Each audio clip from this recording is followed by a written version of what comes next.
Now, according to Aliexpress, this unassuming little package is the best-selling gaming PC on the platform. But do you know what else is the best? Today's video sponsor, Brilliant.org. Brilliant is where you learn by doing, with thousands of interactive lessons in math, data analysis, programming, and AI. With brilliant content crafted by professionals from these fancy places, you can build your critical thinking skills through problem solving. Brilliant's new Thinking in Code course, for example, is a brilliant way to build a strong foundation in writing robust programs. So start your daily journey to developing a new skill using the Brilliant link down below for 3 full 30 days, and you'll also get 20% off an annual premium subscription.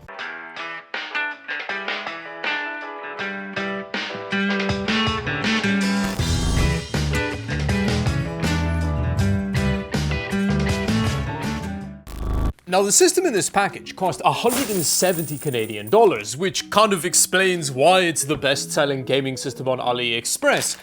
But it doesn't explain the gaming part of it. So, yeah, let's open it up and have a look. Oh, really? I thought it was a massive PC. So they're clearly very excited about its size because, I mean, it's all they have to talk about on the box. There's nothing on this side. On the back, we do get some more mini PC and then no information about what the specific one in this box is, so we're gonna have to fire it up to find out. But yeah, let's open it up further.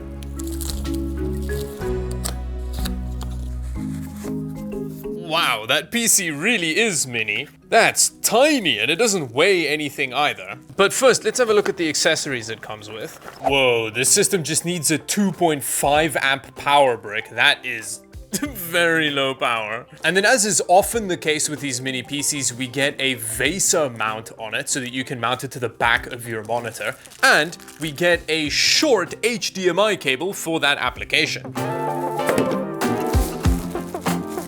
Ooh, it looks like a bootleg Mac Studio. It is very plasticky, but you can tell that it really wants to look like an Apple product, even with how the ventilation is implemented in the base. But I'm not mad, you know, I don't mind me some poverty Apple. That is some real flimsy housing though.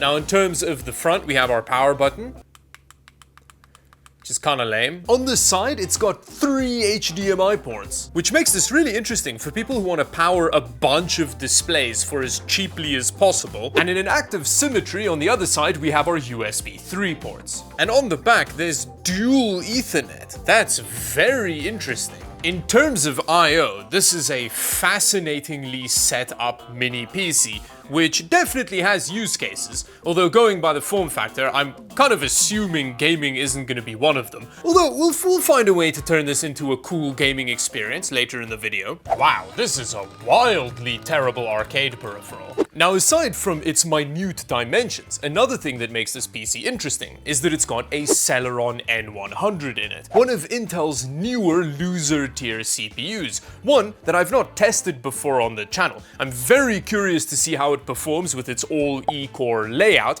because maybe it is a gaming beast now. We'll find out soon enough, but before we do that, let's jump to the future and crack open this mini PC to see if it's inherited some other Apple-y traits. Opening up the little fire bat seems relatively straightforward. It seems like it's just these 4 screws, one of which is hiding under a quality control sticker. There we go. Oh, and then aside from a tiny fan, we just get some plastic codpiece. Then pops off way more easily than this bit did. And then under there, we've got a very cute little motherboard, which can also just slide out of the way. Under that, oops. Oh, that was the power button. But under that, we've got our Wi-Fi antenna and the little CMOS battery. And when you flip the Mobo around, it's clear Tim Cook didn't have his grubby little mitts on this system, because we've got upgradable storage, and under that is also a replaceable Wi-Fi card. But with that, I think we can still go deeper.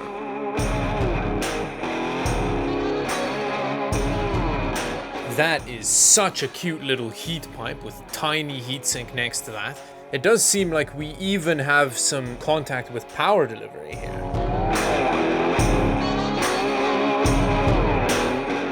We lift that off. Ooh, lots of thermal paste. And that's what our chip endowed with 4 E-cores looks like. What a beauty. Oh, the other bit of cooling was touching some soldered down RAM as opposed to power delivery, so at least Tim Cook approves of some of this design. Oh, it's so cute and little. Get a little LED. Hey, Firebat! And here's our little Berber mini PC running a remarkably clean install of Windows 11.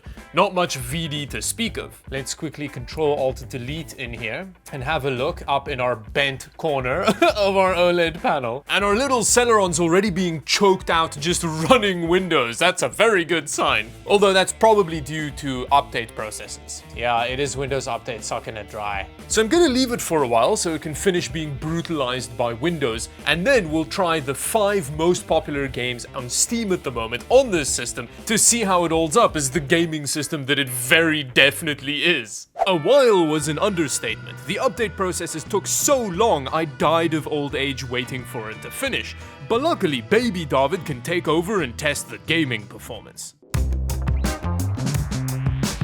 This is running at 1080p, lowest settings, with balanced fidelity FX. As you can see, it's looking real balanced here.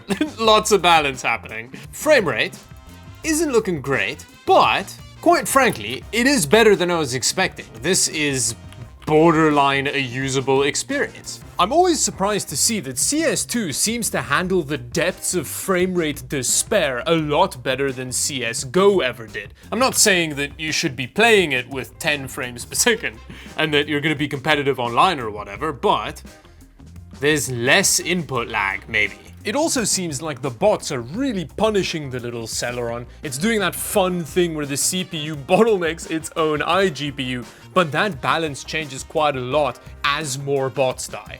But again, despite the frame rate and the fact that Fidelity FX is doing most of the heavy lifting here, so it looks pretty terrible, but despite those things, it's running quite a bit better than I was expecting. Those are also some fine temperatures. So we've launched Dota 2 here just in the demo hero bit because I'm trying to remove bots from the equation because that really tanks the CPU performance, and I refuse to spend an hour playing against real people on this system. But here at 1080p low settings with full render scale, so it's rendering at 1080p, this actually isn't too bad. There's nothing really happening on screen, but it's about 60 frames per second.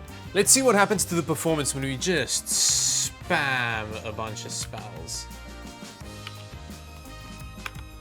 Yeah, okay, it's not going great, but we can still drop the render resolution. I think we'll set it to 70. That's where it was by default, I think. Even with the lower render resolution, we've still got a bit of CPU headroom. Ooh, fancy. So when we do that. Okay, this is still not doing great, but it feels kind of borderline usable. And this is a game that a lot of people play, and I'd say you can get away with using the system for it. You're not going to be happy about it, it's not going to be a good time for you, but it's borderline usable. So this is the 3rd most popular game on Steam at the moment, running at 1080p. Am I doing it right? I think so. And despite the very intense graphics happening here, we're getting 30 frames per second. Very playable for some banana clicking action. What is this, and why are 400,000 people doing it right now? Well, after googling it, it turns out it's essentially an NFT scam. Cool.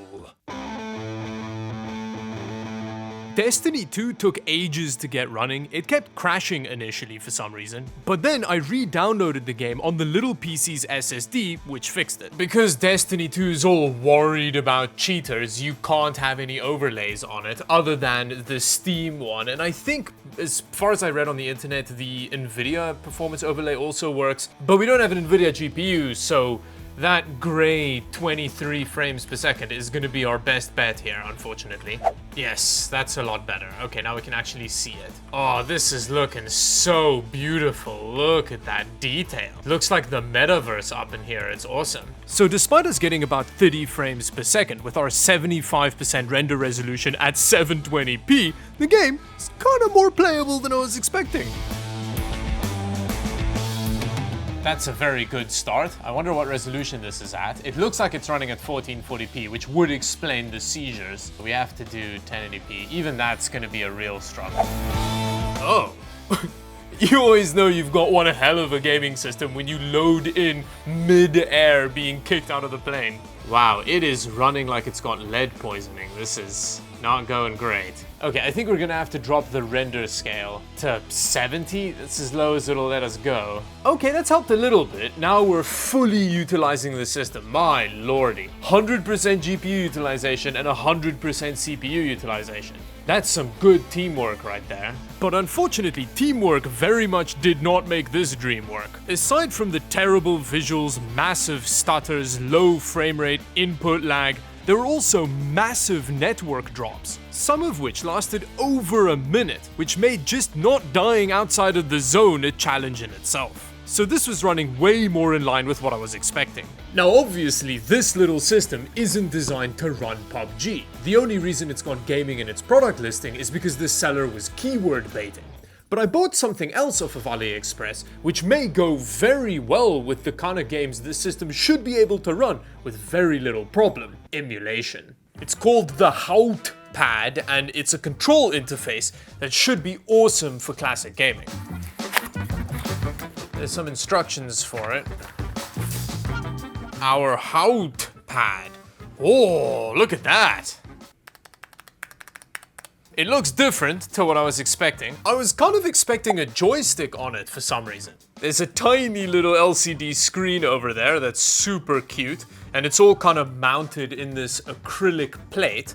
All of the keys, I don't know, it sounds quite arcadey. And then we've got our start buttons and stuff up here. And included in the box is a square USB to Type-C cable. It also comes with a little spare switch so that if one of them dies, you can replace them. That's quite a nice touch. Briefly looking at the manual, it does all seem wildly unintuitive. I don't know, my eyes immediately started glazing over while reading this, but I'm sure we can figure it out. With that, let's get it set up.